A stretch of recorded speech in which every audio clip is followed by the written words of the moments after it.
less than 1,000 days if emissions are going to peak by 2020. We have less than 5,000 days to deliver the SDGs. And what are each of us and all of us collectively going to do more or better or different tomorrow than we did today? That is what this morning is about. I would now like to hand the floor to our first speaker. It is the esteemed Charles McNeill. Unfortunately, Eric Solheim spent 4 hours on the tarmac in Nairobi. His flight did not take off, and hence I'm extremely pleased that Charles McNeill has taken his place. Charles, on behalf of Eric Solheim, the leader of the UN Environment Programme, the floor is yours. Thank you.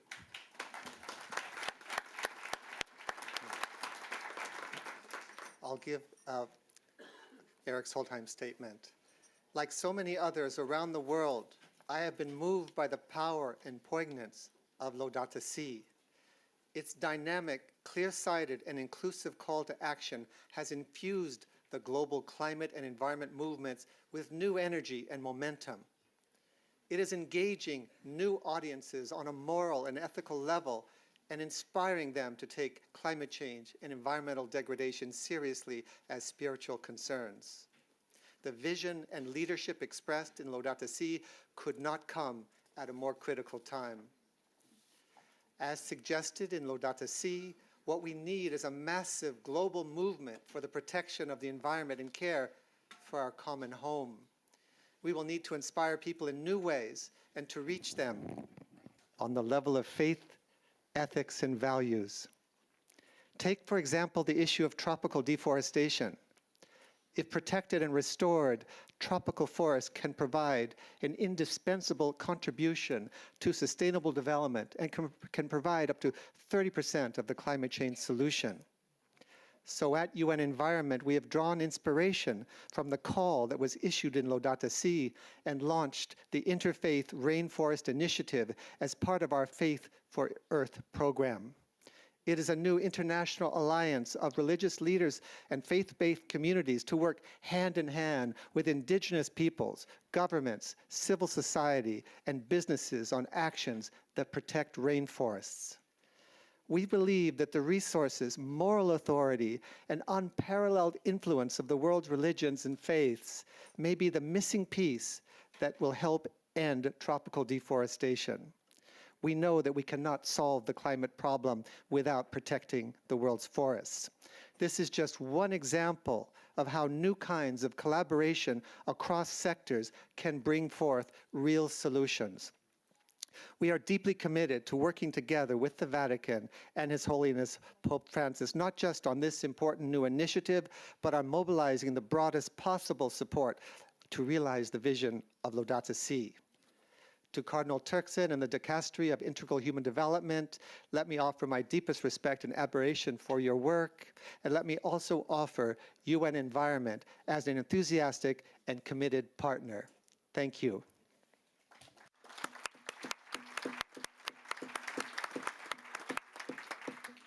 Thank you, Charles, for focusing again on this need for a massive global movement, because none of us individually can reach the aim in time. I'd now like to give the floor to Cardinal Pedro Ricardo Barreto Jimenez, who is the Archbishop of Huancayo in the Central Andes Mountains, also known as Peru's breadbasket. And while he is not just an archbishop, he is actually an activist at heart. It's his fight for and with the people of Peru, for which he is well known, fighting the mining industry over the environmental impacts in La Oroya. In fact,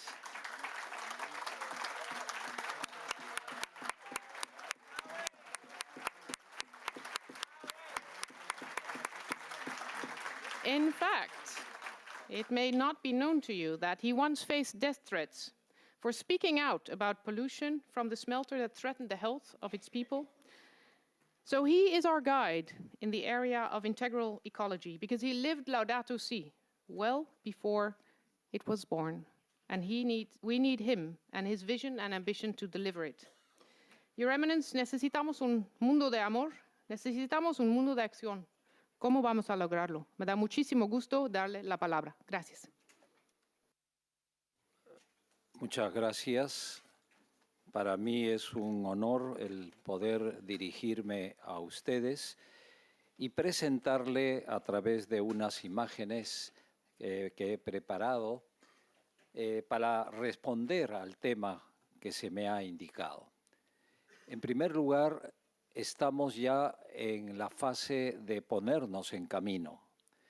Estamos en ese movimiento que debemos nosotros inspirar, un movimiento masivo, yo diría global, porque la urgencia, como nos ha dicho el Papa Francisco, es realmente urgente, urgentísimo. Hay que comenzar ya. Estamos en movimiento y espero que pongan ya las imágenes para poder avanzar, por favor.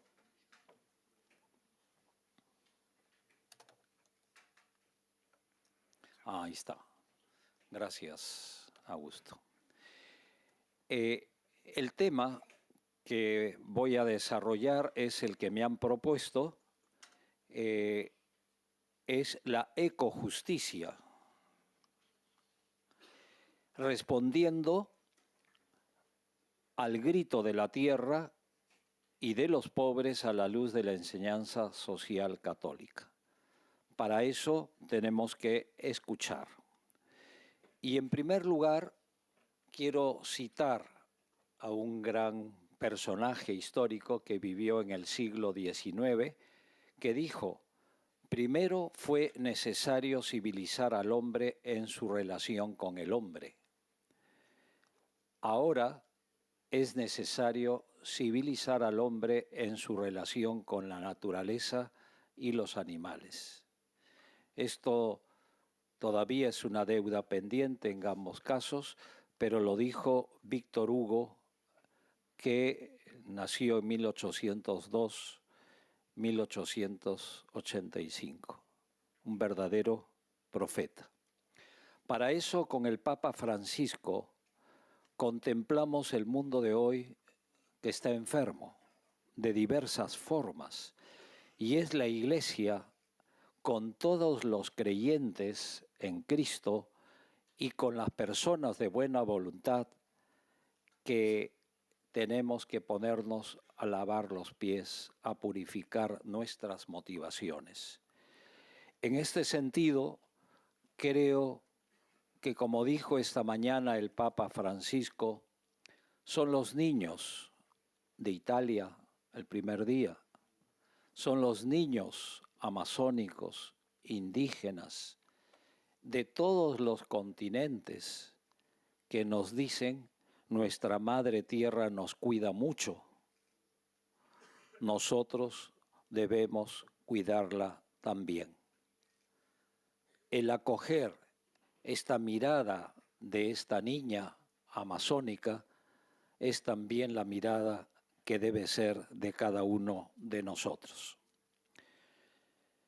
Hemos escuchado al principio que somos fruto de la mente, del corazón y de las manos de Dios en nuestra casa común. Si esto lo tenemos muy presente, podemos ser testimonio de lo que Dios quiere para la tierra que grita y también especialmente para los más pobres. Es un Dios que tiene corazón. La tierra tiene corazón y ha puesto como trono, como centro de toda la creación al hombre, creado a imagen y semejanza de Dios. Por eso este texto del Génesis, Dios vio todo lo que había hecho y era muy bueno. Esta es la sabiduría de los relatos bíblicos. Por tanto, somos creados, somos también hijos, somos también hermanos. Con esta convicción podemos escuchar y responder al grito de la tierra y al grito de los hombres. Aquí tenemos el corazón de Cristo puesto en acción. Son las bienaventuranzas. Dichosos los perseguidos, dichosos los que trabajan por la paz, dichosos los limpios de corazón, dichosos los que tienen hambre y sed de justicia, dichosos los que lloran, dichosos los pobres de espíritu. Este programa que Jesucristo nos da en el Evangelio es un programa actual. Es un programa que ciertamente el Papa Francisco, el Evangelii Gaudium, nos invita, y también en la Gaudete et Exsultate, que es la exhortación más reciente, que todos somos llamados a la santidad, tenemos que ser transparencia de Dios porque somos creados a su imagen y semejanza.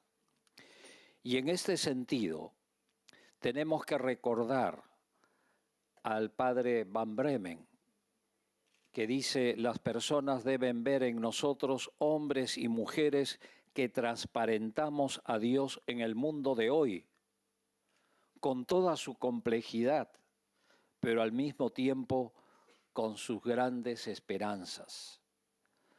En definitiva, se trata de vivir una mística, una espiritualidad de los ojos abiertos a Dios, a los hermanos y hermanas y a la naturaleza.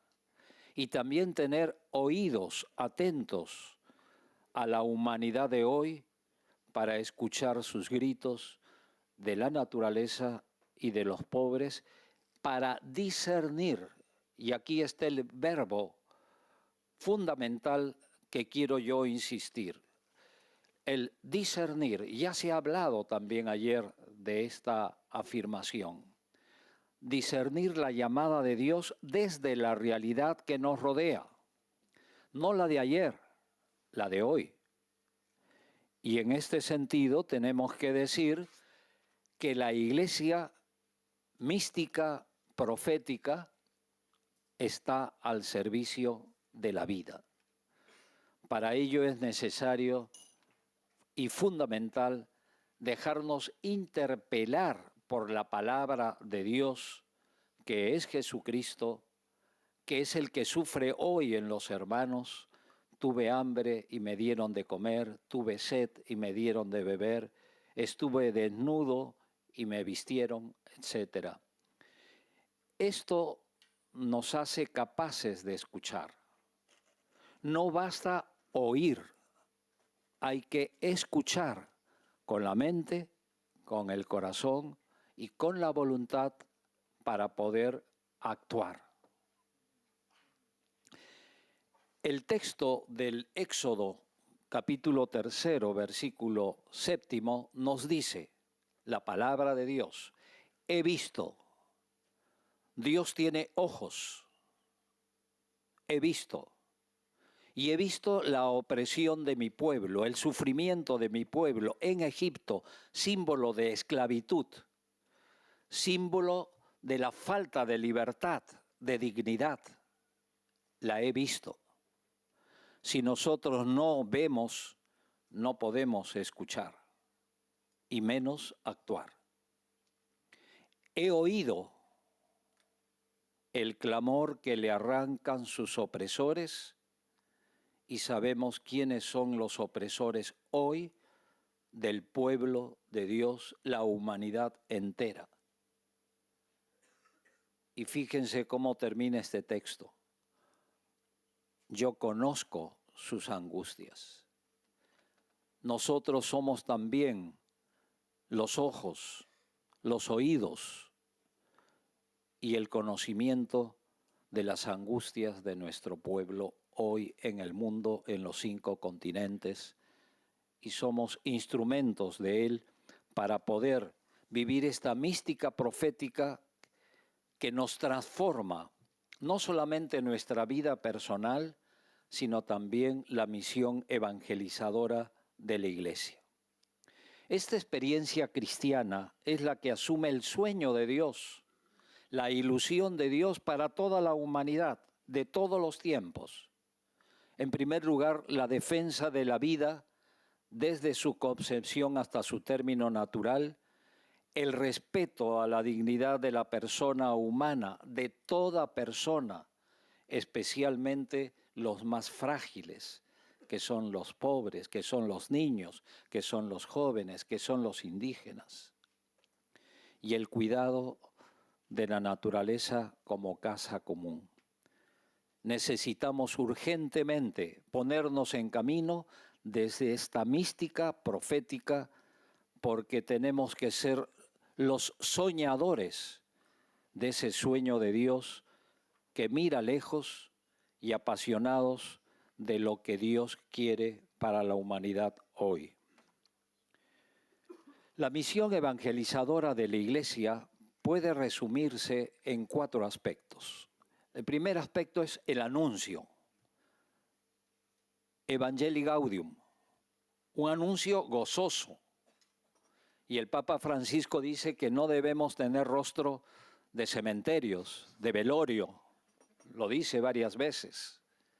La alegría es la que transforma, no las ideas. Es la alegría del Evangelio, que es la misma persona de Jesús, la palabra de Dios hecha carne, y una carne crucificada hoy, y una carne también resucitada como Jesús. Segundo lugar, denunciar la pasión, el sufrimiento, la muerte de Jesús hoy. Y fíjense que hoy mismo, en este momento, el Papa Francisco está celebrando la Eucaristía por el 5º aniversario del naufragio en Lampedusa. Y va a estar los que rescataron, algunos que se salvaron, y también van a estar aquellos que fueron rescatados de manera humanitaria. Su primera visita fuera de Roma, como obispo de Roma, fue a Lampedusa. Nadie conocía Lampedusa. Lampedusa ahora es el símbolo de esa migración política, ambiental, social que viven. Tercero, discernir. No basta anunciar, no basta denunciar.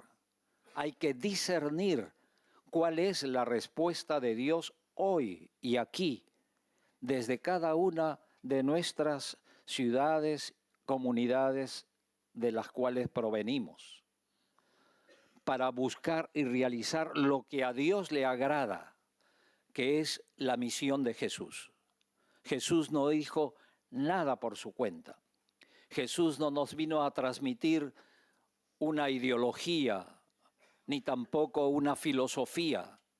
Nos enseñó un solo camino, que es Él, una sola verdad, que es Él, y una misma vida en plenitud, que es Él. Y por último, que es muy urgente, acompañar. No basta anunciar, ni denunciar, ni discernir, hay que acompañar. Acompañar significa actuar con los protagonistas de la historia, que son los niños, los jóvenes, los indígenas, que el Papa Francisco nos ha dicho esta mañana con mucha claridad, porque son los protagonistas del cambio radical que exige el mundo de hoy.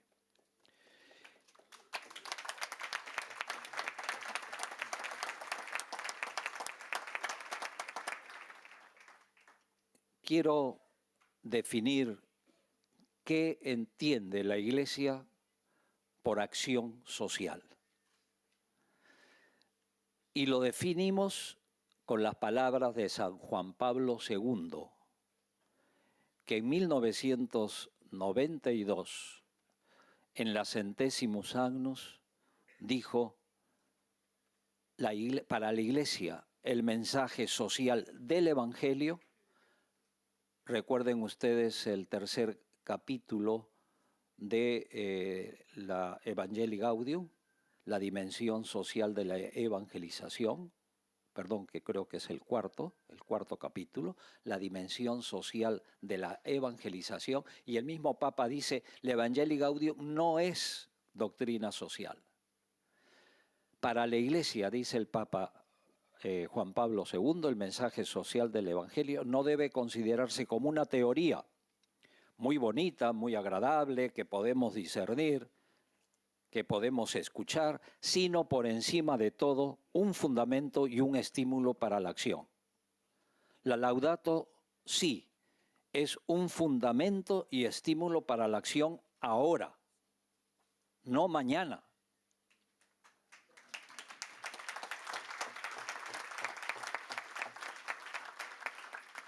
Pero el Papa Francisco no es novedad lo que él dice. Pablo VI en 1971, en la Carta Apostólica 80 Adveniens, dijo algo que nos puede llamar la atención: debido a una explotación inconsiderada de la naturaleza, el ser humano corre el riesgo de destruirla y de ser a su vez víctima de su degradación. Si hubiésemos puesto en práctica en 1971, hace 47 años, estaríamos en otra situación. La Iglesia tiene que urgir la acción inmediata, como hemos hablado. San Juan Pablo II también dice lo mismo: el cuidado del medio ambiente constituye un desafío para la entera humanidad. Laudato si es para los católicos, los creyentes, los de buena voluntad y para todos los que habitamos este mundo. Una responsabilidad también, dice Juan Pablo II, que las generaciones presentes tienen respecto a las futuras. El bien común incluye también, dice el Papa Francisco en la Laudato si, a las generaciones futuras. No es el bien común nuestro, el bien común de los demás. Voy un poquito: la destrucción del ambiente, dice el Papa Benedicto XVI, su uso impropio y egoísta y el acaparamiento violento de los recursos de la tierra generan fricciones, conflictos y guerras precisamente porque son un fruto de un concepto inhumano de desarrollo. Es lo mismo que dice el Papa Francisco: un sistema tecnocrático sin rostro humano, sin corazón, sin piedad. Por eso yo digo, cambio climático se puede poner CC. La conversión es decir compasión, C, y caridad en acción. El mismo Benedicto XVI: la humanidad, si tiene verdadero interés por la paz, debe tener siempre presente la interrelación entre la ecología natural, es decir, el respeto por la naturaleza, y la ecología humana. Papa Francisco, 19 de marzo de 2013. Nuestra vocación es custodiar toda la creación, la belleza de la creación, como se dice en el libro del Génesis que hemos citado al principio, y como nos muestra San Francisco de Asís. Es tener respeto por todas las criaturas de Dios y por el entorno en el que vivimos. ¿Lo han visto al Papa de espaldas? Los colores de la Amazonía están ahí.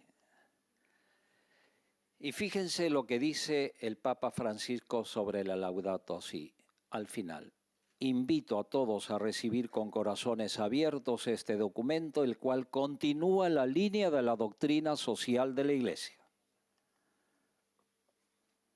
Los niños, que después van a ser jóvenes, después van a ser adultos, nos dice, todo está relacionado y todos los seres humanos estamos como hermanos y hermanas en una maravillosa peregrinación, entrelazados. Y ayer se dijo aquí también que debemos trabajar en red. Y aterriza el Papa Francisco en el número 38. Mencionemos, por ejemplo, esos pulmones del planeta repletos de biodiversidad que son la Amazonía y la cuenca fluvial del Congo y los grandes acuíferos y los glaciares. No se ignora la importancia de esos lugares para la totalidad del planeta y para el futuro de la humanidad. En otro lugar dice, lo más importante son los que viven, los indígenas amazónicos, que son los mejores guardianes de la ecología integral. Es el agua, es el verde. ¿Cuánta diversidad de color verde hay? Impresionante. 4 meses antes que saliera la Laudato Si, se creó la Red Eclesial Panamazónica en Brasilia. Esta Red Eclesial Panamazónica fue fundada por el Papa Francisco porque nosotros pusimos los medios y él dijo felicitaciones antes de haber sido creada. Nosotros, la Red Eclesial Panamazónica. La diversidad de pétalos, diversos colores, son los países que conforman la región amazónica. Pero el Papa convocó el 17 de octubre del año pasado un sínodo sobre la Amazonía, nuevos caminos para la Iglesia y para una ecología integral. Don Claudio Humes, arzobispo emérito de Sao Paulo, el cardenal Humes, y yo, que estaba como presidente de la Comisión de Justicia y Solidaridad del CELAM, presentamos la Carta Fundacional el 3 de marzo del 2015. El Papa, lógicamente, ya tenía preparado la Laudato Si y se alegró mucho. Si se fijan, en el anterior, los tres estamos mirando la Repán. Y aquí los tres estamos mirándonos. Y él tiene en su corazón los hermanos, sus engreídos que están aquí presentes, como le dije esta mañana, los engreídos del Papa Francisco que vienen de Filipinas, de Perú, de Colombia, de Ecuador, en fin, de toda la gran Amazonía. Si se fijan, esta es una foto, podríamos decir, de los pulmones del mundo. La Amazonía, la cuenca fluvial del Congo, también la parte centroamericana, mesoamericana, y también la parte de Oceanía y también Asia, y la parte del sur con todos los acuíferos guaraníes. La inmensidad. Aquí está Delio. Delio, levántate, Delio, levántate. Ahí está Delio. Eso fue el 20 de enero pasado en Puerto Maldonado. Está ahí con Jessica, que está hablando al Papa, y el Papa escucha. El Papa discierne. El Papa actúa.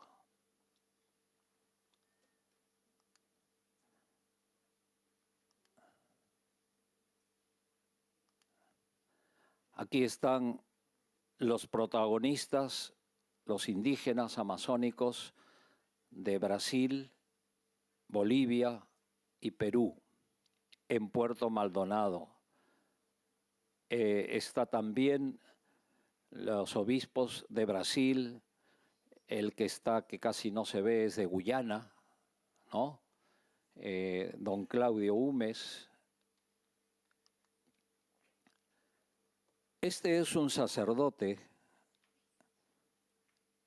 que le dan de beber. Los indígenas amazónicos nos dan de beber, nos calman la sed de justicia, de solidaridad, porque cuidan el agua, el aire y la tierra, porque de eso viven. Por último, para terminar, ¿qué significa un sínodo de los obispos de octubre 2019? Será un acontecimiento de extraordinaria importancia con repercusiones a nivel global para toda la Iglesia y para el mundo. La Amazonía, por su aporte a la vida del planeta, abarca realidades muy diversas que van desde la evangelización de los pueblos hasta aspectos concernientes a la ecología ambiental.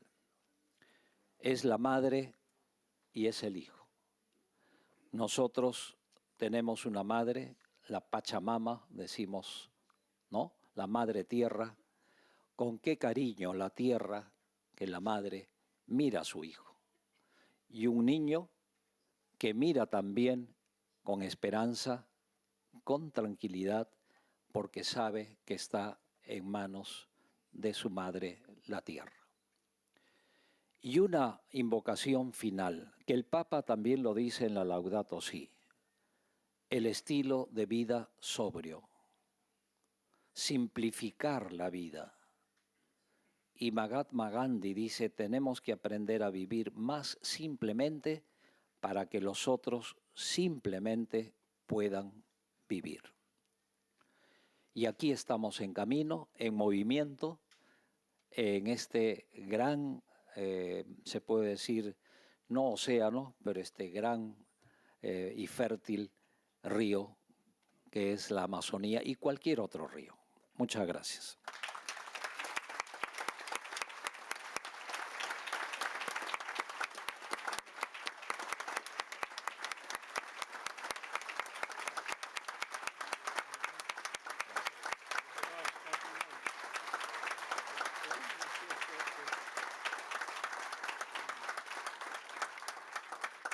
Thank you, Your Eminence, for those profound words of wisdom, and that applause was so, so well deserved. As someone who served as a diplomat for 25 years in multilateral negotiations on climate and biodiversity, I know that most dialogues fail because we don't listen, we just want to respond. You stressed the need to listen to the cries of the earth and the cries of the poor in order to discern, that we need to listen with our heart, with our mind, and roll up those sleeves for action. And you also stress something that is truly crucial for Laudato Si, that is to accompany, to acompañar.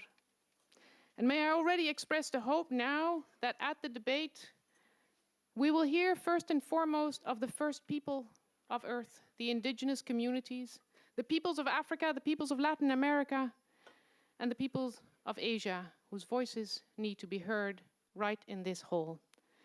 But I now first have the honor to introduce Bill McGibbon. He probably doesn't need much of an introduction as the founder of 350.org, one of the global mass movement organizations as a divestment campaign. He's an environmentalist, an author, an actor.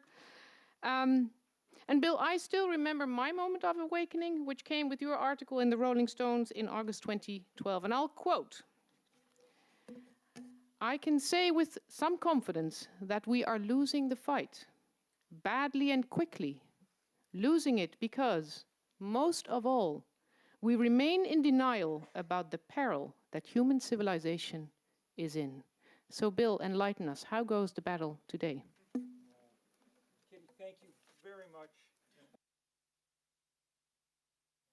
Thank you very much, Kitty, and what a pleasure to be here today. I note that I'm the only American that you have to listen to in the course of this event. Let me just say that we Americans apologize for the temporary malfunctioning of our country and ask you to bear with us while we work hard on the necessary repairs. Perhaps you shouldn't have had any Americans, at least normally I don't get too nervous when I speak, but today is an exception. In fact, Cardinal Turkson, I've been a little intimidated ever since your kind invitation arrived, and I can explain why by showing you one picture. That's the church in my town. At its fullest on Christmas Eve, we can squeeze about 60 people inside. It's true that very occasionally I preach when they can't get a real minister, but I've never risen any higher in the ecclesial hierarchy than Sunday school teacher. So to be surrounded by all the eminences and excellencies and great theologians of the world is more than a little intimidating. If there's any excuse for me to be here, it might be sort of sheer endurance.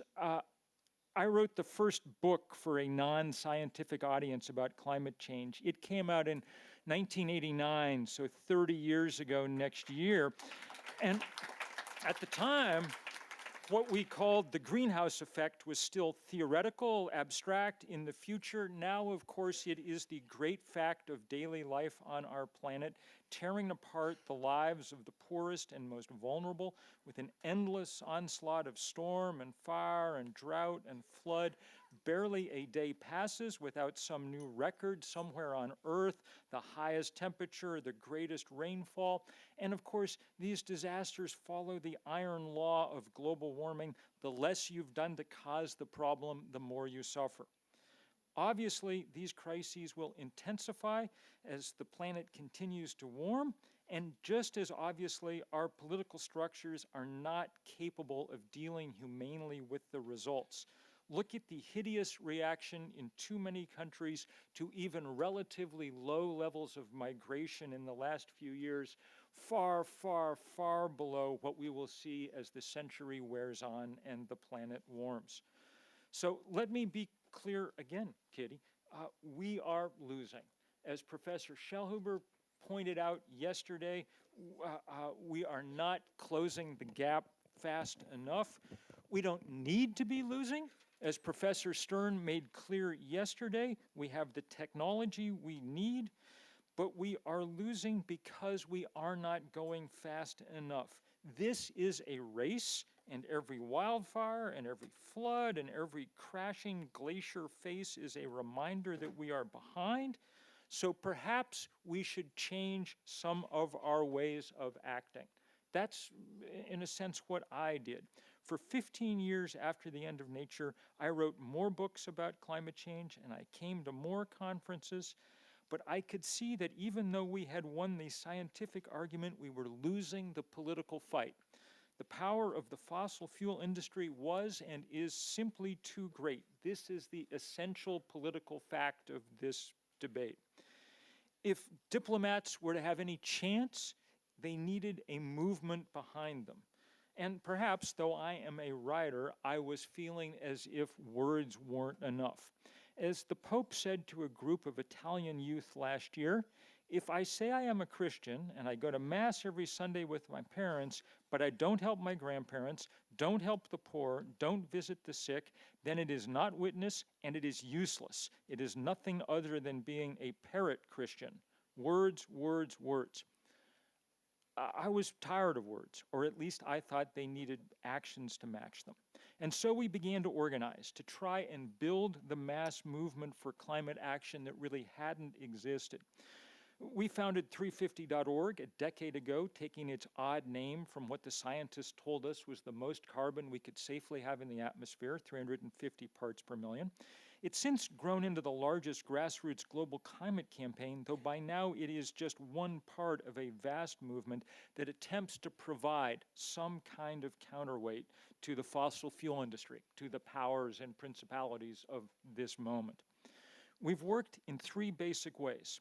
One is essentially educational. We've organized at least 20,000 mass demonstrations and protests around the world in every country except North Korea. They are designed to draw attention to the need for climate action. This is a picture of one of the largest, 400,000 people in the streets of New York in the run-up to the Paris Climate Conference, when Pope Francis this morning asked the public to put more pressure on our authorities ahead of this year's climate summit in California. He was speaking our language. If you happen to be on the West Coast in the fall, we will see you in the streets of San Francisco on September 8th. This work of education, as is usually the case, taught us a good deal too. 350.org was founded mostly by young people. I'm obviously old, but my 7 original collaborators were all college undergraduates, and young people continue to do most of the work. And we quickly learned that the other stereotypes about environmentalists were wrong as well, particularly the idea that environmentalism was something that rich white people did. We quickly learned that our collaborators around the world were mostly poor, black, brown, Asian, young, because that's what the world mostly consists of. These frontline communities lead this fight now everywhere. Our second line of work involves trying to slow the expansion of the fossil fuel industry. In a world where ice caps are already melting, it clearly makes no sense to build yet more oil pipelines or coal mines or gas terminals. As Professor Stern said yesterday, they will last for decades and lock us into a future of relentless heat. This is what the Pope meant when he discussed the need to keep fossil fuels in the ground in his recent letter to oil executives. There's simply no other way to make the climate math work. So we've joined those who use nonviolence in all its forms to try and stop these projects. Nonviolence is perhaps the greatest invention of the 20th century, though obviously it draws much of its inspiration from the Sermon on the Mount. And it's used by contemporary Christians, among others, with great effect. Sunday, for instance, marks the year anniversary of the day that the Sisters of the Adorers of the Blood of Christ erected a chapel in Pennsylvania in the path of a proposed pipeline. If they're going to build the pipeline, they're going to have to tear down the chapel. That's the kind of action that we like to see. Or alternately, here's a picture of many, many young people who have tied their wrists, you can just see their wrists, to the fence around the White House as one part of an enormous effort, so far successful, to stop the Keystone Pipeline out of the tar sands of Canada through the United States. The greatest practitioners of this nonviolent strategy at the moment, I think, are indigenous people around the world. As we meet here today, they are leading fights nonviolently to stop pipelines in Minnesota, in British Columbia, to stop vast new coal mines in Australia, to demand attention to the rising seas and dying corals of the Pacific. We'll get to hear from the Pacific climate warriors later today. They are some of the great activists on planet Earth. That the oldest wisdom traditions of the planet are now joined with the newest scientific wisdom traditions should give us all hope. And that a great many people, acting out of their faith traditions, are willing to go to jail should give us all hope as well. I didn't expect to be going to jail myself in my life, but I've learned that it is not the end of the world. The end of the world is the end of the world, and that's why we do what we need to do. Our third line of work has been to try and cut off the financial resources that the fossil fuel industry depends on. I'm going to try and start, I think it seems to be going, a little slideshow going here that will play as I talk. It's simply a list of all the institutions around the world that have divested their fossil fuel stocks, sold their stocks in coal and oil and gas companies. They now number in the thousands. Their portfolios are worth more than $7 trillion. This is the most successful campaign of its kind in history, outstripping even the anti-apartheid effort of a generation ago that it was modeled on. Let me explain the basis of this campaign. It comes first from the belated recognition that the fossil fuel industry has far more carbon in its reserves than we can ever afford to burn. As the group Carbon Tracker pointed out in a small report in 2012, the world's 200 biggest coal, oil, and gas companies have told their banks and shareholders that they plan to dig up and burn roughly 5 times the carbon needed to take us past the 2-degree red line drawn by international negotiators. That is, if these companies carry out their business plans, there is no mystery to how this drama ends. It ends with the destruction of countless species and countless humans. And yet, these companies not only continue to drain those reserves, they actively search for new deposits of coal and oil and gas. This is folly on an inconceivable scale. We've also learned over the last few years thanks to remarkable investigations by journalistic workers in the countries where these companies are headquartered, that these firms knew everything there was to know about climate change 30 and 40 years ago.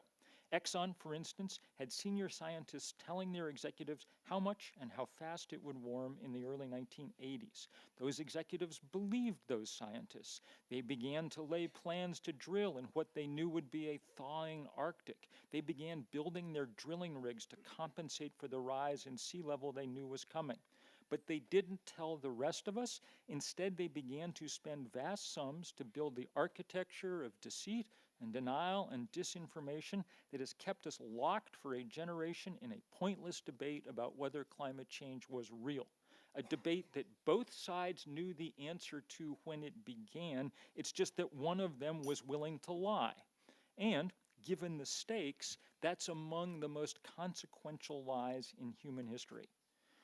When Pope Francis spoke this morning about the ways that the powerful manipulate information, he was utterly correct. I am reminded, when I think of the oil companies and their investors, of what to me is one of the hardest stories in the gospel. When the rich young ruler comes to ask Jesus what he must do to be good, Jesus tells him, he says, sell what you have and give it to the poor. And Matthew and Mark then tell us that the young man went away sorrowful, for he had great possessions. He wanted to be good, but goodness came at too high a price, and so he went away sorrowful and sad. In this case, the oil companies weren't even asked to impoverish themselves. Merely to switch to making their money from the solar panels and wind turbines that engineers have made affordable and effective. But so far they've gone away sorrowful, paying lip service to the dangers of climate change, but proving unwilling to make any meaningful shift in their practices. And so divestment is one way that we pressure them. And there have been wonderful moments in this fight. Early on, the heirs to the Rockefeller fortune, the first oil fortune, announced that they were divesting their charities on the grounds that it was simply immoral to continue raising the temperature of the planet, and on the grounds that the economic future lay with renewable energy. This was an act of conscience that galvanized many. Young people have waged this fight at a great many universities. Almost half the colleges in the UK, for instance, have now divested. Great cities, New York, London, Paris, have taken this step with their pension funds. New academic research published within the year shows that divestment has been remarkably effective at focusing attention on global warming and on reducing the resources that these companies have for new exploration.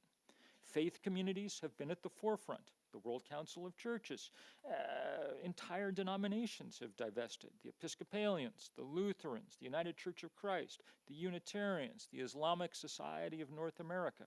And of course, Catholic institutions have played a crucial role with more than 100 institutions, including Caritas International, that have now divested from fossil fuel. I remember very early on in this campaign when the University of Dayton, a Marianist institution, became one of the first colleges in America, and it divested its $600 million investment portfolio, saying simply that it couldn't square that investment in fossil fuel with the prophetic words of Pope Francis. If it's wrong to wreck the planet, they said, it is wrong to try and profit from that wreckage. And I confess that I had tears in my eyes last year when word came that the Diocese of Assisi had divested, because that original Francis has been to me as much an inspiration as his namesake that we met this morning. We are very hopeful that the Vatican Bank itself will soon join this particular campaign.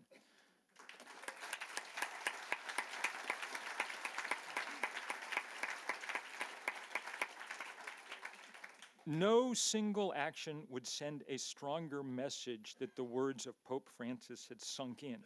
No single action would do more to galvanize the planet. We understand, sadly, that we can no longer stop global warming, only try to slow it and limit it sufficiently to keep civilizations afloat, and with them, many billions of people and some of the rest of God's creation. But even that task requires that we move with great speed and with great conviction. Laudato Si is the landmark intellectual work of our new millennia. It's now up to all of us to make its words real. Thank you.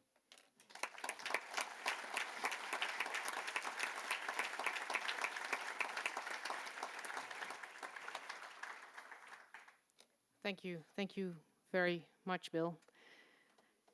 If diplomats needed a chance, they would need a movement behind them. But let's not mistake ourselves. Let's not kid ourselves. If we, the people of the earth, are to have a fighting chance to survive as humanity, we will need a movement to stand on. And we stand on the shoulders of the movement that you have created. And now we need to lift ourselves, all of us in this room and all of us that listen, to stand up against fake news and against vested interests and live up to the promises embedded in Laudato Si. I would like all of you to think, as we listen to the third and last speaker, on how you are going to be the agent of change. What are you going to do better, more, and different? And how do you help create that movement that needs to accelerate with the speed of lightning? I now have the honor to give the floor to Pierre Laratourou, the spokesman of the Pacte Finance-Climat pour l'Europe. He's an economist who pondered on the question, what if? What if preserving our climate would be one of the best ways to hold back the next financial crisis? What if, to save the banks, we put down 1,000 billions? Why not using those to fight climate change and protect Mother Earth and its people? Pierre, je vous donne la parole. Bonjour à tous. Mes amis, le pape François nous a invités ce matin à passer à l'action. Et si on est tous là, venus de tous les continents, si nombreux, c'est qu'on a envie de gagner la bataille. Bill a rappelé que ça va être très compliqué. Hier, le docteur Schnellhuber nous a dit que c'était très compliqué, que le dérèglement climatique est comme un cancer. Mais maintenant, on guérit plus de la moitié des cancers. Donc la bataille va être compliquée, mais on n'a pas le choix. On n'a pas le choix, il faut gagner cette bataille. Et Bill nous a demandé pardon pour le cadeau empoisonné des États-Unis avec Donald Trump. On sait très bien que ça va être très compliqué d'avoir des accords internationaux dans les prochaines années. Quelle que soit la qualité du travail de nos amis polonais, on sait que la COP24 va être très très compliquée avec Donald Trump à la Maison-Blanche. Donc, est-ce qu'on va se décourager ou est-ce qu'au contraire, le reste du monde va faire un effort maximal? Et nous faisons campagne, c'est tout à fait complémentaire avec ce que dit Bill.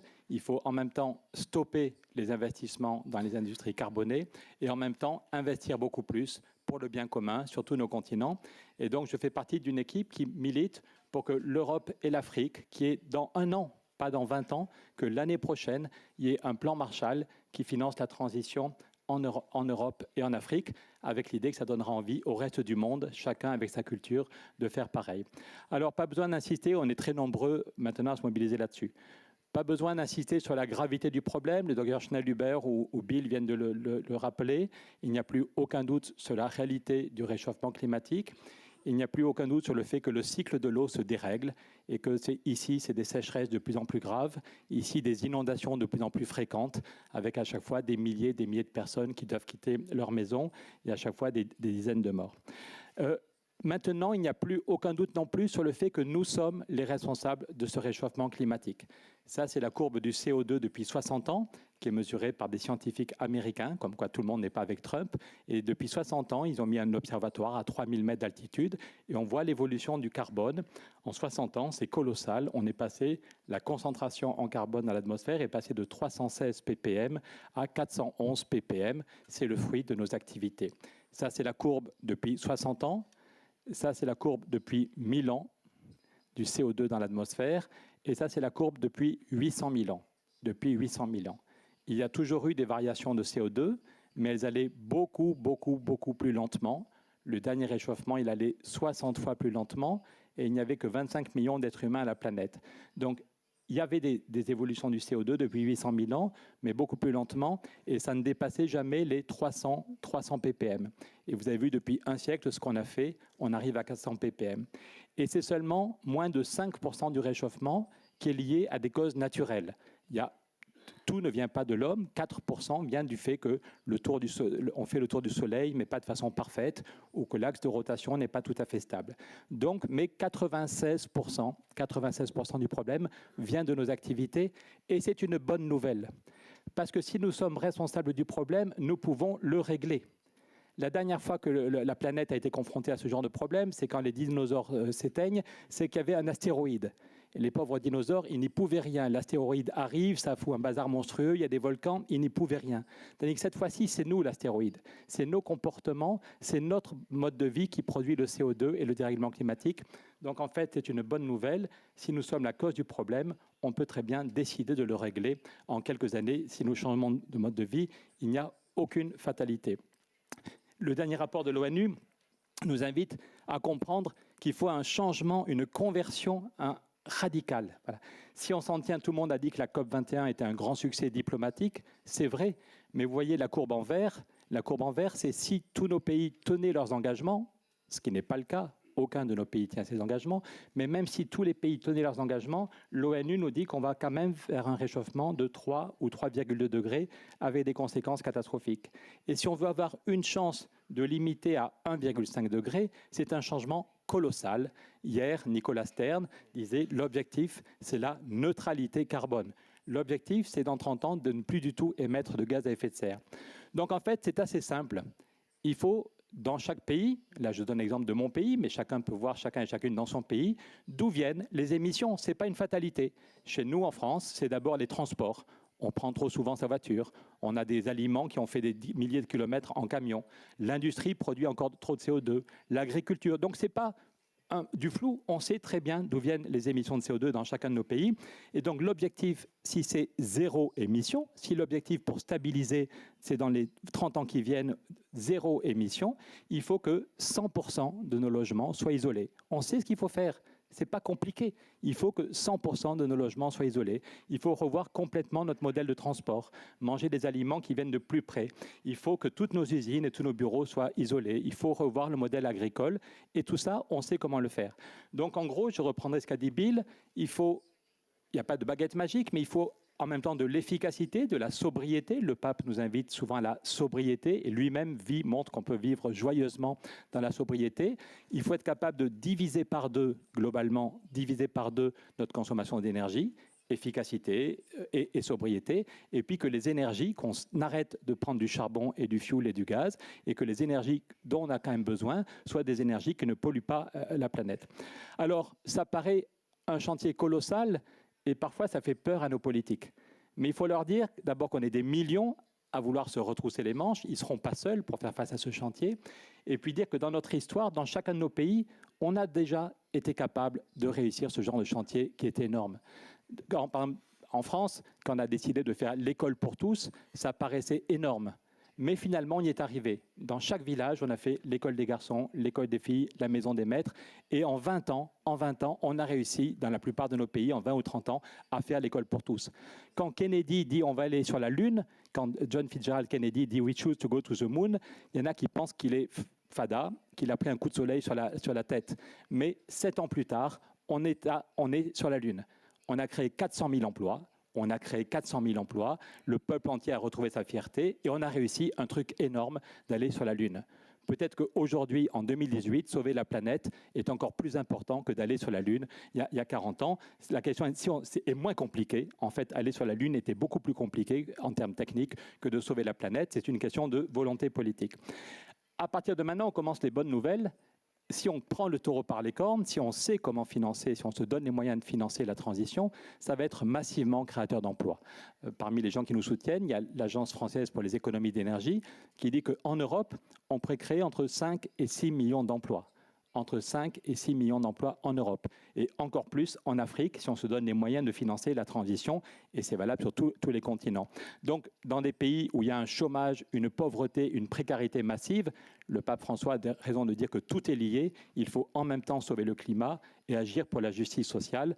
On peut faire les deux en même temps, contrairement à ce que dit Donald Trump. La question est de savoir comment on le finance.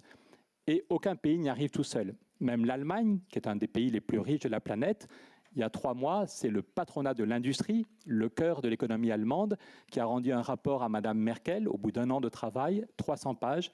Et le patronat de l'industrie allemand à Berlin dit « Nous devons réussir la transition ». Ce n'est pas un choix parmi d'autres, c'est une obligation. Il faut réussir la transition, c'est une obligation et une opportunité en termes de création d'emplois, en termes de dynamisme économique. Mais il nous faut 50 milliards chaque année. 50 milliards chaque année d'euros, rien que pour l'industrie allemande. Et Madame Merkel fait gloops, je ne sais pas comment trouver 50 milliards. En France, c'est pareil, en Italie, c'est pareil, au Burkina Faso, c'est pareil, en Algérie, c'est pareil. Aucun pays, tout seul, n'arrive à financer la transition énergétique. Au niveau de toute l'Europe, la Cour des comptes européenne estime qu'il faudrait un peu plus de 1 000 milliards chaque année.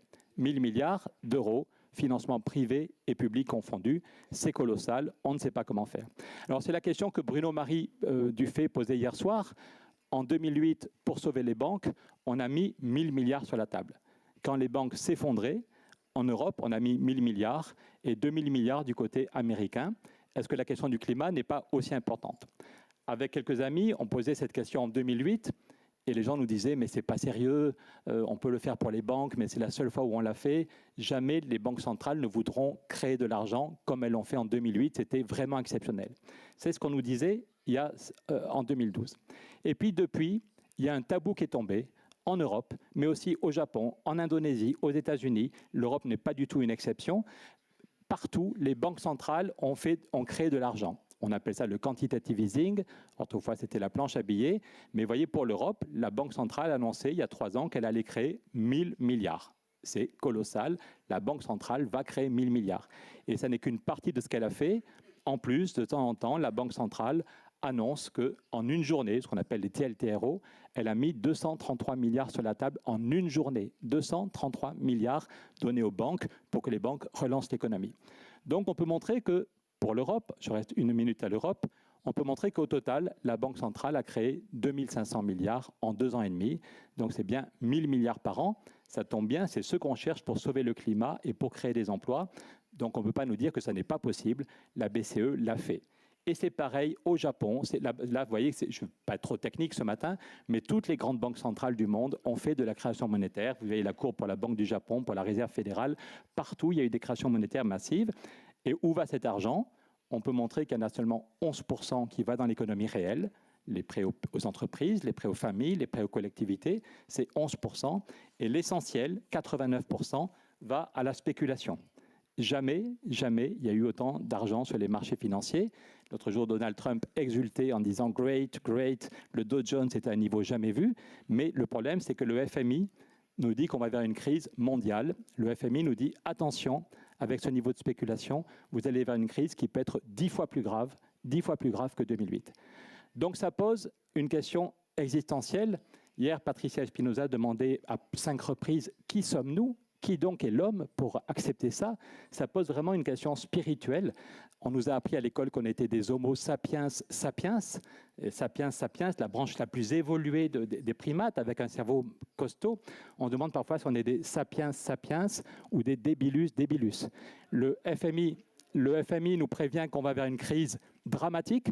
Les climatologues nous disent qu'on n'a plus que quelques années. On est comme des lapins qui voient le camion arriver. On sait qu'on va se faire écraser. On sait qu'on va se prendre une crise financière. Et le chaos climatique, on ne bouge pas. Le cardinal a rappelé que pour ceux d'entre nous qui sommes croyants, on nous dit, et on y croit, qu'on a été créé par Dieu à son image et à sa ressemblance. Et parfois, je me demande, Dieu a un rêve sans doute pour nous, mais parfois, je me demande si Dieu ne pleure pas ou n'a pas envie de pleurer quand il voit à quel point nous ne sommes pas capables de réagir. Quand j'étais étudiant, j'avais lu un livre de François Varillon sur la souffrance de Dieu, et je pense que ça pose vraiment une question fondamentale, spirituelle. Comment se fait-il que nous ne soyons pas capables de réagir? Il n'y a jamais eu autant d'argent qui circule et on n'arrive pas à lutter contre le dérèglement climatique, contre le chômage.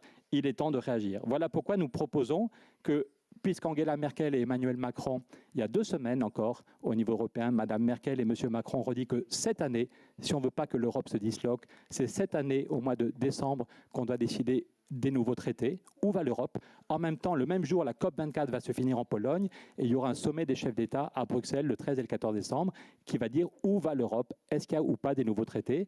Et nous voulons qu'il y ait un traité qui finance la transition en Europe et en Afrique et qui dise que la création monétaire, au lieu d'aller n'importe où et essentiellement à la spéculation, elle va pour le bien commun, qu'il y a un choix à faire, il y a un discernement, le cardinal parlait d'un discernement, il y a un moment de choix et il faut qu'il y ait un traité européen qui finance la transition et que chaque pays ait un droit de tirage, que chaque pays sache que pendant 20 ans, 30 ans, il a des financements à taux zéro pour financer la transition. Dernier point, et c'est tout à fait possible, un ami me rappelait quand le mur de Berlin est tombé, il a suffi de 6 mois seulement pour que François Mitterrand et Helmut Kohl décident de faire une banque pour financer la transition des pays de l'Est. En 6 mois seulement. Donc pourquoi est-ce que ce qu'on a fait en 6 mois en 89, pourquoi est-ce qu'on ne pourrait pas faire? Parmi les gens qui nous soutiennent, il y a le patron de la Banque européenne d'investissement qui dit que c'est tout à fait possible de créer une banque du climat au niveau européen qui financerait la transition en Europe et en Afrique, avec l'idée que les autres continents pourraient se dire si ça marche chez eux, pourquoi pas chez nous. Dernier point du pacte qu'on propose, il faut un vrai budget. C'est très bien de financer la transition en Europe, mais il faut qu'on arrive à aider à rentrer dans un nouveau partenariat avec le reste du monde. Et donc, de même que dans tous nos pays, il y a un budget pour l'éducation, il y a un budget pour la santé, il y a un budget pour la défense. On veut qu'il y ait un vrai budget pour le climat, c'est-à-dire de l'argent qu'on peut investir, qu'on peut mobiliser, même s'il n'est pas rentable à court terme, même si tous les mois, on ne va pas rembourser quand on a mis de l'argent dans l'éducation. On n'a pas dit aux parents qu'ils pourraient faire des prêts à taux zéro. L'éducation est gratuite. Donc, si on veut vraiment, par exemple, sur l'Afrique, Angela Merkel a dit il y a 1 an qu'il fallait un plan Marshall. Angela Merkel a réuni plusieurs chefs d'État africains. Elle a dit qu'il faut un plan Marshall pour aider l'Afrique dans son développement, que l'Afrique puisse développer son économie sans passer par le charbon, le fioul et les énergies fossiles. Il faut quelques dizaines de milliards chaque année. Il y a besoin d'argent. Comment trouver ce budget? Comment trouver ces ressources sans taxer les personnes, sans taxer les citoyens? Nous pensons que la meilleure façon de faire, c'est de lutter contre le dumping fiscal européen. C'est une courbe qui vient de KPMG et qui montre que chaque pays, parce que le voisin a baissé son impôt sur les bénéfices, baisse son impôt sur les bénéfices. Donc il n'y a jamais eu autant de bénéfices, mais chaque pays est obligé, dans un engrenage, et baisse son impôt sur les bénéfices. Donc c'est le monde à l'envers. Par exemple, l'Europe est tombée à 19%, alors que jusqu'à Trump, de Roosevelt jusqu'à Trump, l'impôt sur les bénéfices aux États-Unis était à 38%. Et même avec Trump, il est tombé à 24%. Donc on pourrait très bien dire en Europe qu'on fait un impôt, non pas un impôt sur les personnes ou sur les entreprises, mais ce serait l'effort des actionnaires. On va tous devoir faire des efforts, changer nos modes de vie pour sauver la planète. L'effort qu'on va demander aux actionnaires, c'est d'accepter de donner 5%. Et si on a ce budget, on peut donner chaque année 40 milliards à l'Afrique. On peut investir dans la recherche pour avoir des voitures qui consomment moins, pour améliorer le stockage de l'énergie. Et chacun de nous, dans tous nos pays, pourrait voir la facture divisée par 2. Si on veut que tous les logements soient isolés, c'est un énorme chantier. Et c'est bien si on peut dire que la collectivité paye la moitié et le reste, on ne financera pas des prêts à taux zéro. Je finirai en disant que c'est maintenant qu'il faut qu'on se mobilise. Quand le pape dit qu'il s'adresse à tous les hommes et les femmes de bonne volonté, croyants et non-croyants, c'est maintenant que ça se joue. Ça fait 30 ans que le GIEC nous alerte, ça fait presque 30 ans que Bill a écrit son premier livre, et depuis le début, le GIEC nous dit qu'il y a un moment où il sera trop tard, parce que les problèmes vont s'accélérer. Quand les glaces fondent, on sait tous qu'un papier blanc, il renvoie la lumière et la chaleur, et que quand la glace fond, la Terre va absorber de plus en plus de chaleur. Donc il y a besoin d'un accouchement. Déjà, Saint Paul disait, le monde se débat dans les douleurs d'un accouchement. Il faut qu'on aide à cet accouchement. Ce n'est pas dans 20 ans, ce n'est pas dans 40 ans, c'est dans les mois qui viennent. Le calendrier de l'automne est très important. Début octobre, il y aura le rapport spécial du GIEC. Est-ce qu'on peut ou pas limiter le réchauffement à 1,5 degré? On sait à peu près ce qu'ils vont dire. Puis il y aura le rapport spécial de l'ONU qui va nous dire qu'il y a un écart catastrophique entre ce point-là. Puis nos amis polonais vont accueillir la COP. Mais quel que soit leur talent, on peut craindre qu'avec Donald Trump, il n'y ait pas grand-chose.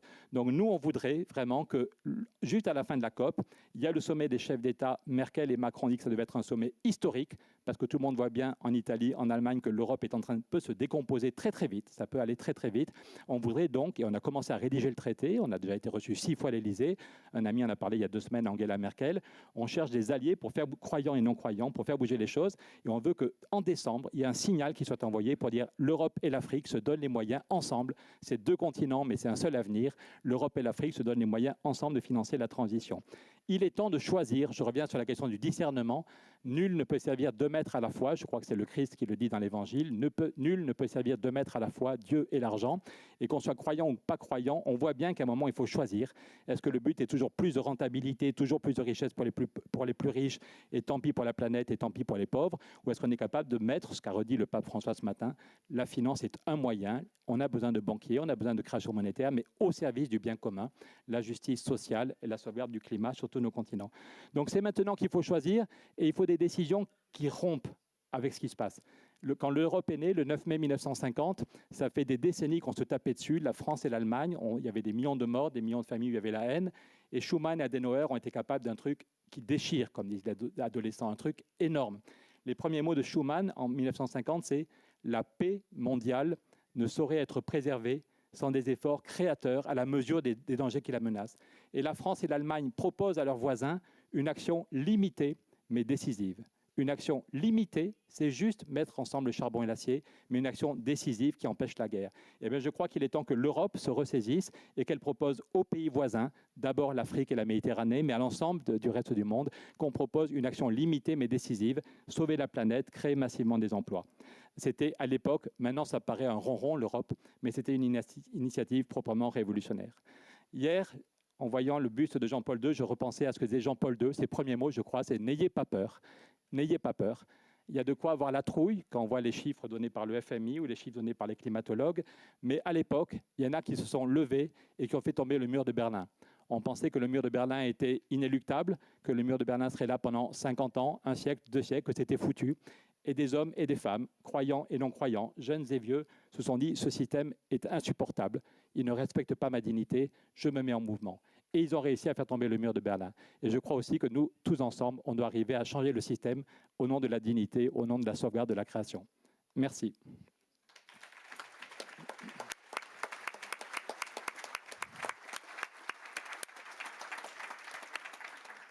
Merci bien, Pierre. And thanks for reminding us that climate action is actually economically rational. That it creates jobs, it creates growth, it creates healthier people, cities without congestion, children that aren't stunted. And if we can raise all that money for the survival of the banks, then surely we can raise that kind of money for our common home and for the survival of human species and for the civilization that we represent and how it ties us to Mother Earth. So thank you for reminding us for that. I now have the honor to invite to the dais An Gang Yag, and my deep apologies if I pronounce your name in the incorrect way, an elder shaman from Greenland, the only place in the world where there hasn't been a war. And as I invite you to the dais, please come up to the floor. Let us be reminded that today, this morning, is about action. It is about how we operationalize the vision of Laudato Si and how all of us together can bring that reality closer to life. I would be keen to hear what your people are doing. Oh, my name is Yang Angak, and it means the man who looks like his uncle, and I do. And I come from the oldest crust of earth, that's Greenland. The only land on earth where people live where there has never been war. It is also happened to be the ground zero of climate change on earth today. It's really interesting to come to a meeting. I have gone to meetings in 70 countries now, talking about melting of the big ice. When I was born, it was on the average 5 kilometers thick. Now it's about 2 kilometers thick. I just took 40 spiritual leaders of the world to Greenland. I just came from there. Because I wanted religious people to see what's happening. Because I took the finance people, they didn't change. I took the politicians, they didn't change. So I thought maybe I could work with the people of belief. It didn't help. How do I know that? I looked at you. Most of you were looking at your telephones while speakers were speaking. You didn't listen to what these people said. You really should be ashamed of yourself that you came all the way to Vatican, a holy city, to look at your telephone.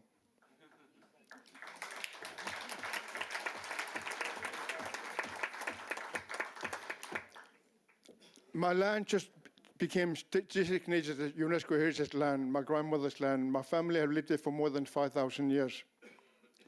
Next to the big ice, 1 kilometer away from the big ice.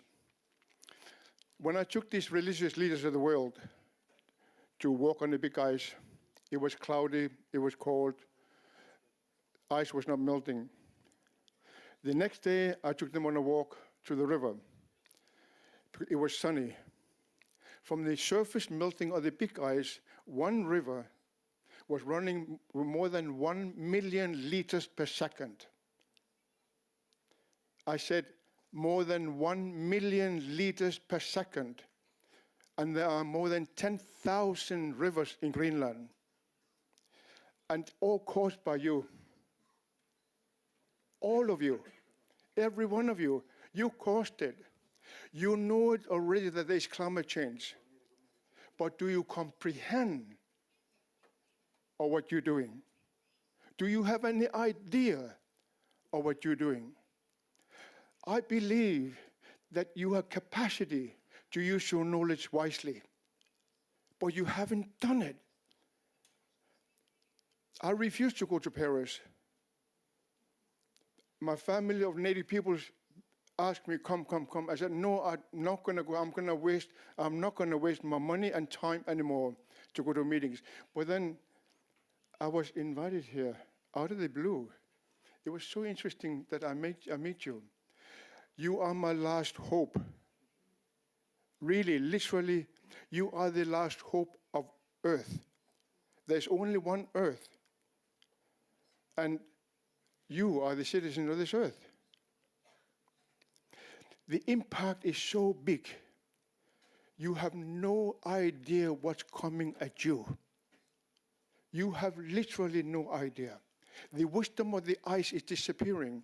You can see the storms of California, Mojave Desert. They come in brown sand. You can see them on the big ice. You can see the Sahara Desert sand on the big ice. You can see the car tires of Rome on the big ice. You can see the volcanic eruptions of Hawaii on the big ice. You can see the impact of the war. You can see that on the big ice. All this is there, that the wisdom of the ice. My little company is called Ice Wisdom because I wanted to tell, I'm a runner for the elders. I wanted to tell you what they have asked me to do. Tell them that it's now too late. No one can stop the melting of the big ice. Now tell them to create hope amongst people. The only chance you have now, stop looking at your telephones and start listening to your spirit. That's where your beauty is, not in your mind. My father told us and raised us, it's not enough to know. It's to do something about what you know. And you haven't done it. When I say that you haven't done it, I really mean that you have not done it. We know so much, but comprehend so little of what we know. We cannot carry on the way we've been doing. It's not sustainable. You're going to die, I'm going to die, but our children will live. My grandchildren will live. My prayer is that somehow, will you help, I could give my grandchildren a chance to have a life worth living, because Mother Earth is stunning, absolutely stunningly beautiful. But you haven't seen her. When you look at your telephone, and I mean it, you did not see the beauty of Mother Earth because you looked at your telephone. How can we do differently? We have to change. We cannot change Mother Earth. She's going to do it herself. But we can change our life. Because we are the one who's going to live here. The animals will be fine. The plants will be fine. But you will not be fine. Ooh, ooh, ooh, ooh.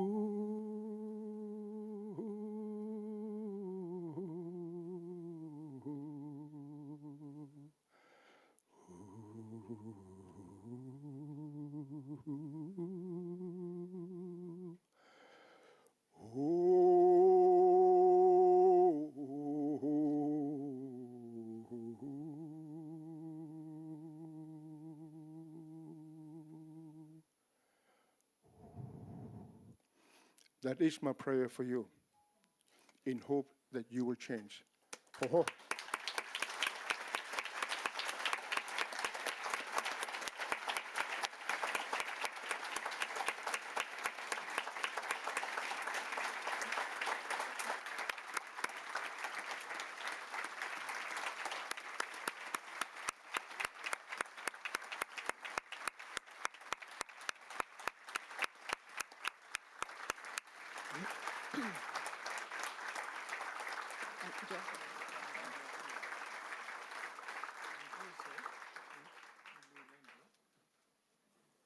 I took to the people of belief, and it did not change.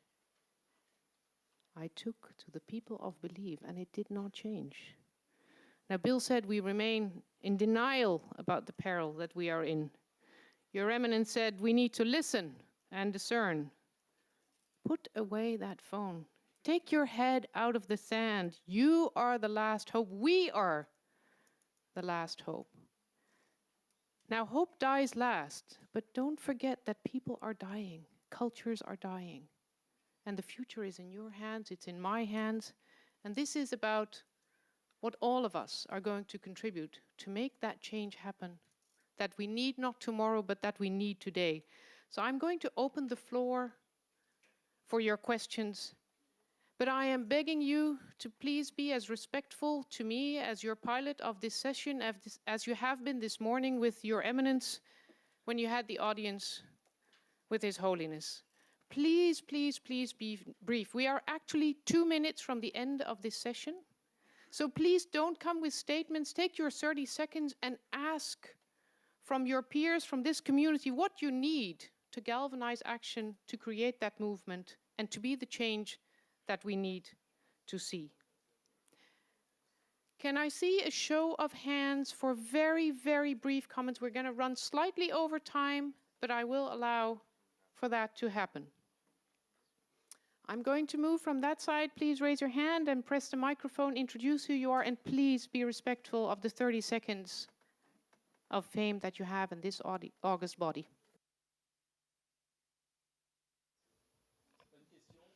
I think my name is Paula DePerna. I'm with the Carbon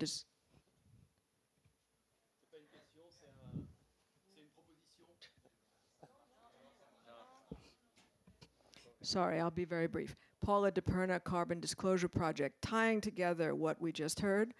What about the viability of a tax on the internet, or certainly on the companies that free ride on our use of the internet? That would throw off millions and millions of dollars, which could be diverted, and it's a particularly, would not be, it could be established not to be regressive and unduly affect the poor.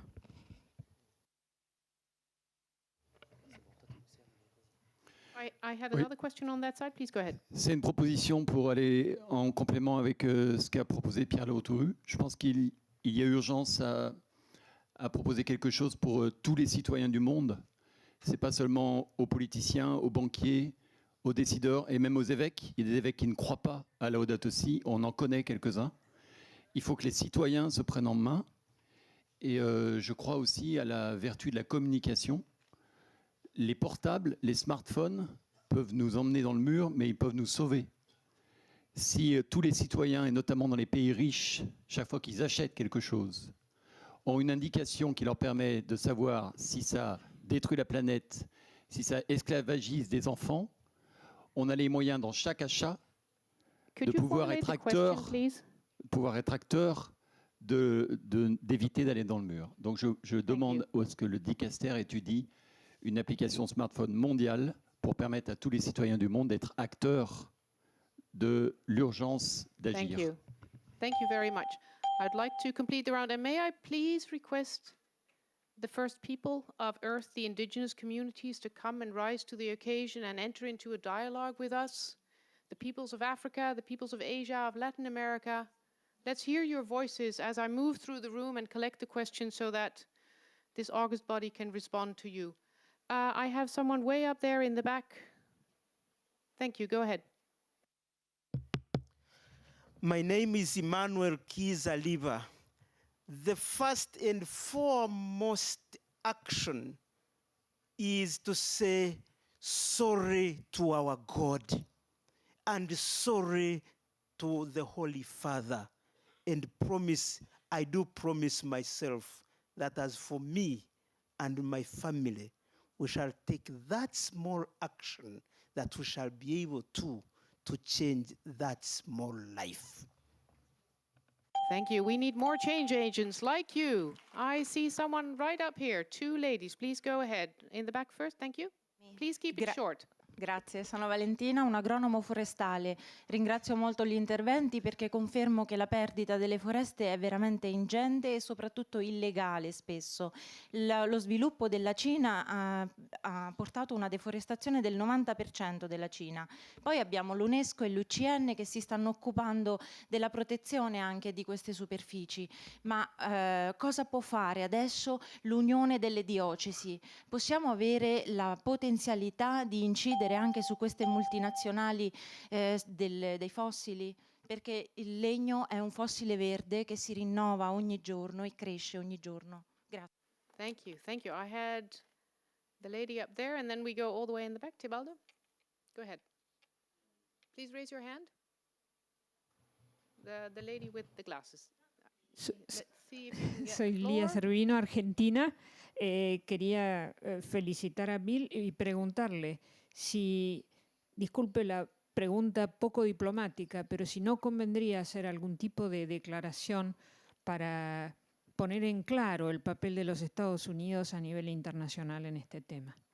Declaración o denuncia. Y segunda pregunta, perdón, por las mujeres, ¿qué pueden ellas concretamente hacer? Gracias. The question of women and uncomfortable questions. If we do not get uncomfortable with each other, we will simply not make the change happen. Tebaldo, the floor is yours. Thank you very much, Tebaldo Vinciguerra from the Holy See. Since we have a very diversified panel and an excellent moderator, any comment about the issue of demographics, population, overpopulation? What is your take on this point, which is missing today? Thank you. A very profound question. I see a young hand raising right over there. As we move through the room, please go ahead.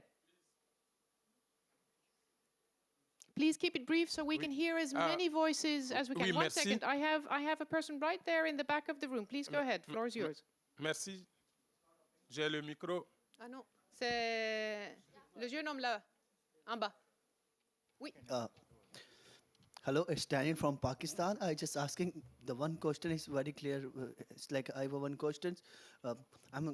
It's like I come from the Pakistan. The Pakistan is the biggest problem for the drinking water.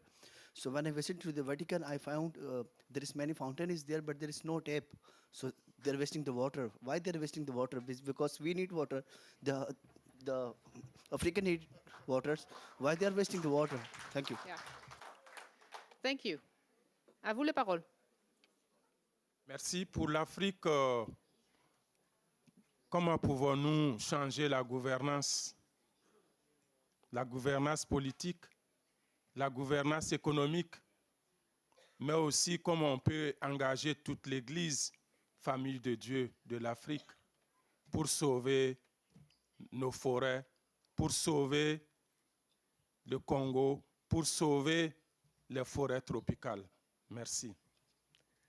These indeed need to be saved. I'm now coming to, there are quite a lot of hands, so I'm going to really ask you all to be very brief. Please go ahead.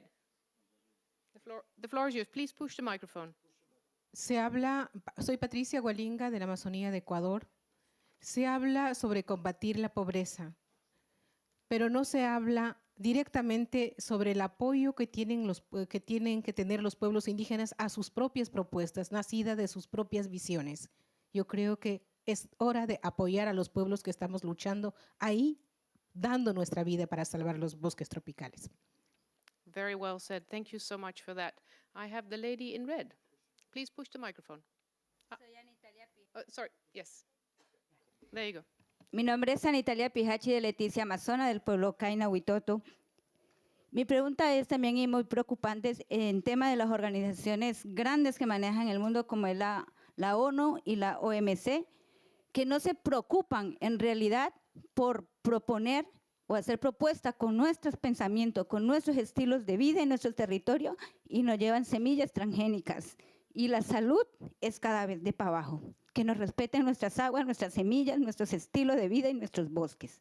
Thank you. Es el llamado que hago. Thank you. I realize and recognize that we are between a good lunch, but this is a conversation that we need to have, and I'm going to ask and beg for your indulgence that we are going to run slightly over time, but this is the time to hear the voices of the people that actually make the work done. Sir, the floor is yours. Yeah, during the sessions, we have been talking about listening to the cries of the poor. I want to ask one question: who are the poor? Listening from the Greenland speaker, I think we are the poor, and that we have to listen to the indigenous people because they will tell us what to do exactly. Thank you. I am trying to get those voices out there and heard. You are most welcome. Please, the floor is yours. Please push the microphone. Thank you.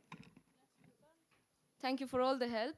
I am representing the youth from India, from organization Friends of Trees, where we have planted a bioreserve.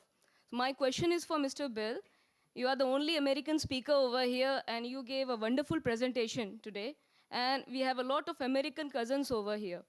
What can be the role of youth in leading the green charge of spreading the green cover, having more and more of bioreserve, and let's talk about biodiversity. So my question is, what can be the role of youth in promoting biodiversity, which can be one of the integral factors of stopping the problem and the menace of the situation of climate change? Thank you. Thank you. I'll take two more questions. I have a gentleman in the back and a gentleman all the way in the back. Please push your microphone before you speak. Thank you. Yes, Carlo Triarico, Federation of the Organic and Biodynamic Organization of Italy. We know that agriculture around the world is in danger and destroyed. How to organize inside the general movement for the integral ecology a popular movement of farmers that can change agriculture, that can do something? Agriculture, the farmers are able now. Thank you. And one last question in the back, sir. Pedro Walpole from the Philippines. I would really like to ask you to support the Commission on Human Rights in the Philippines as it starts to take an inquiry into the possibility of taking legal action against the carbon majors. Thank you so much. This will conclude. I am really sorry. We're already 10 minutes over time. I would very much want our panel to respond to the many questions on population, on poverty, on biodiversity, on forest, on youth and farmers movement, on economics. I'd also like, after that, to invite the president of COP24 to briefly speak to you before we depart and be healed by the food of Mother Earth. May I ask you, Bill, as one of the last questions was directed to you, to please respond to the many questions, worries and anxieties and abilities for us to move ahead together to respond first. Yeah, and I'll just go very quickly. There are obviously too many things to respond to in any detail, and we should take a lesson from that, okay? We're in an emergency situation on the planet now, the biggest emergency situation the planet has ever faced. Faced with an emergency, we do triage. That's how doctors, how anybody faced with an emergency figures out what the most pressing things are to do right now. And we do not have time to invent 100 new movements and 100 new apps and 100 whatever it is. We need to take the things that are working now, the movement towards biodiversity, and especially among young people moving in that direction, the divestment movement, the movement to keep fossil fuels in the ground, the 3 or 4 strategies that the Pope has highlighted and that people have made, and we need to get behind those because they have enough leverage to make a difference. One of the problems with, frankly, with conferences is that they can get buried in a kind of sea of words and hopes and ideas, and everybody has a plan and so on and so forth. That's great, but what we need, I think, is to concentrate our efforts, not reinvent the wheel, but step up and do the relatively hard things that allow those efforts that are already underway to succeed. We'll know if this conference was a success when, for instance, we find out if the Vatican Bank decides to divest or not. That's the kind of thing that will help us know whether the carbon we spent, the energy we spent, so on, coming here was worthwhile or not. And that general principle holds true, I think, all around. Thank you. Thank you. We have a few minutes before we need to vacate this room, so I'm speedily going ahead, and I'll ask Pierre. Je vous donne la parole. Some responses to some of the questions, please. Sur la question de l'agriculture, on voit bien que la question du climat est une des rares questions qui peut tous nous rassembler. Qu'on vive en ville ou qu'on vive à la campagne, qu'on soit en Italie, en France ou au Burkina Faso ou aux Philippines, c'est sans doute le principe de fraternité. Il devient très très concret dès qu'on parle des questions climatiques. On est tous touchés, on est tous co-responsables et on est tous acteurs. Donc je ne vais pas être plus long, je pense qu'il faut se centrer sur quelques sujets. Il faut, ce qu'a dit Bill, stopper les investissements et en même temps, je pense qu'il faut trouver des financements colossaux pour l'efficacité, pour isoler tous les bâtiments, pour investir dans d'autres modes de transport. Donc je pense qu'il faut vraiment qu'on arrive à être, si on veut être le levain dans la pâte, si on veut avoir un rôle de catalyseur, il faut qu'on arrive aussi à partager avec tous nos amis, tous nos voisins. Il y a encore des gens qui ne comprennent pas la gravité du problème. Il y a 2 semaines, j'étais invité à l'Assemblée nationale en France devant 60 députés. Il y a plusieurs députés qui nous ont dit qu'ils avaient découvert ce jour-là la gravité du problème climatique. Ils les ont découverts, voilà. Donc je pense qu'il y a encore un travail à faire, mais la nature humaine est comme ça. C'est parfois quand on voit le précipice, c'est quand on voit le danger qu'on se met en mouvement. Et à nous d'enclencher ce mouvement de façon joyeuse. Il n'est pas trop tard, on peut encore gagner la bataille. Souvenez-vous, le mur de Berlin, ça s'est fait en quelques mois. Ils n'ont pas eu peur et ils ont gagné la bataille. Merci. Thank you. Your Eminence, would you like to respond to the many questions that have just been posed to you, to the Church more generally? La parole à vous. Bueno, yo respondería con algunos textos muy breves de Jesús, que los hijos de las tinieblas son más astutos que los hijos de la luz, dice Jesús. Y los hijos de las tinieblas que buscan su propio interés son pocos, pero muy bien organizados. Nosotros queremos ser hijos de la luz y somos muchos, pero no organizados. Hay que escuchar que Jesús nos dice, echen la red. Y Él hará el milagro de ponernos a todos en acción con la cosecha abundante. Gracias. Muchas gracias. And now, before we close down, I'd like to invite the president of COP24 to address this August audience, to please say a few words about what we can anticipate at COP24, the actions that we need to galvanize before we are in Katowice. I do request that we keep it brief before I say some final remarks summing up where we are. Thank you. Thank you for joining us on the dais.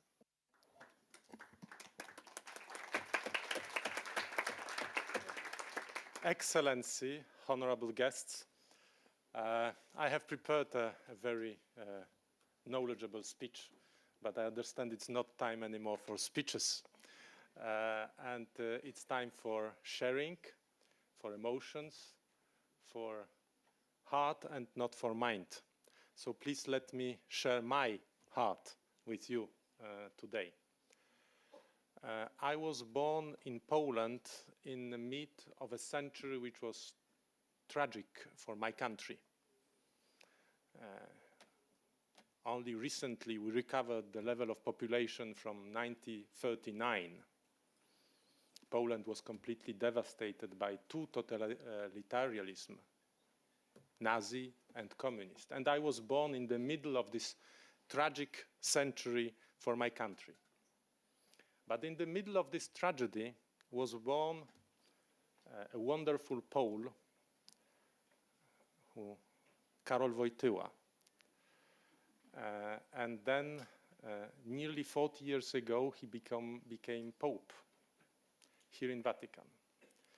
And then in 1979, he came to Poland and he said, "Don't fear, And that was also colleagues mentioned, don't fear. And we didn't. And Solidarność was created, a massive movement, 10 million out of 40 million people, the biggest massive movement ever created.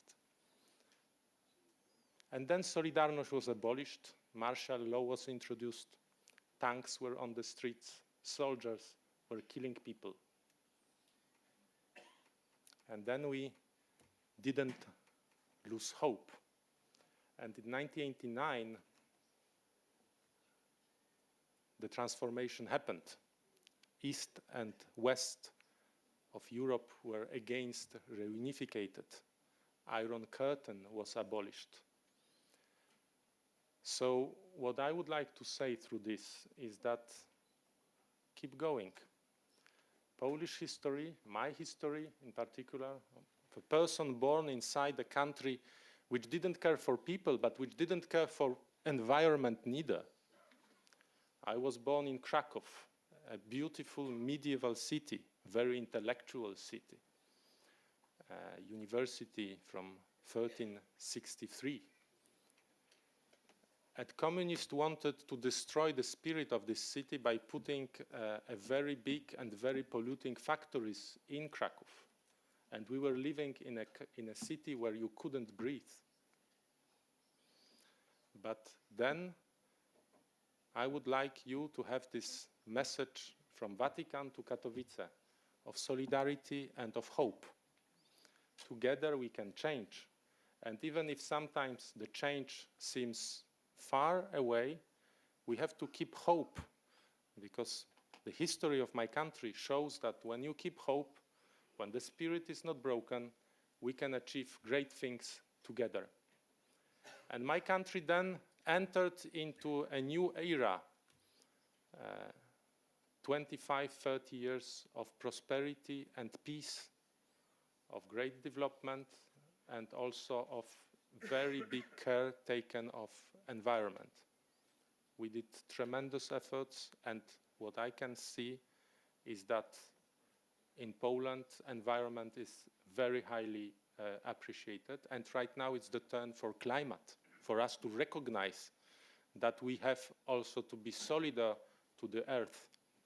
And that is a movement which is taking ground, which is going, and I think that together we can have this message of solidarity, of hope, but also of peace. Because I think that when we are talking together, and when we will be talking from Paris to Katowice about implementing Paris Agreement, till we will be talking, the hope is there. And I wouldn't be pessimistic, Pierre. We can get everybody on board. We will do our best in order to keep everybody on board, and in order to show that in a peaceful manner we can change the world. Why? Otherwise, it could be a catastrophe, in my opinion. A colleague from Philippines yesterday mentioned 3 A's. Apathy, aggression, apathy, arrogance, and avarice. But what happens if we add to these 3 the 4th, aggression? Till we are talking, till the dialogue is going on, there are no wars. And the message of Laudato Si and the message of Pope Francis is also when the situation gets worse, in case of climate change, these are the poorest, the most vulnerable ones that suffer the most. So it's our responsibility to keep this dialogue going. And we, my government, Poland, and myself in particular, we are committed to make it run. So this message is not only a message in Katowice of solidarity and of hope, but it's also a message for unity, for peace. And last but not least, what Pope Francis says, and what you said also, is a message for responsibility and for action. Paris Agreement was a great moment in humankind history, but right now we are facing concrete actions. This is in Katowice that we will decide about on what are the guidelines, what are the rules according to which Paris Agreement will be implemented. This is, in fact, everything starts in Katowice.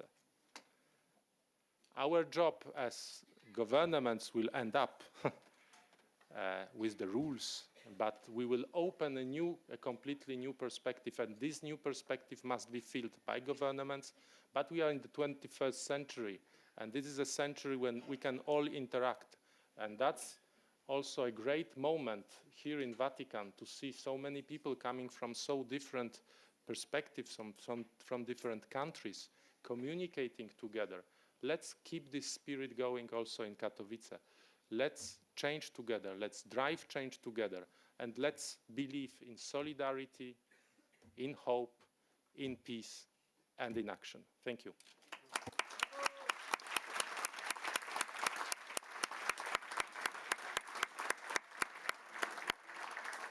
And so I am grateful to be able to close this session with a message of hope and how we move from avarice, arrogance, and apathy to awareness, awakening, and action. And let us make no mistake, it's not just action, it is accelerated action. It is moving with the speed of lightning. Climate change is moving faster than us. And it's not just a movement.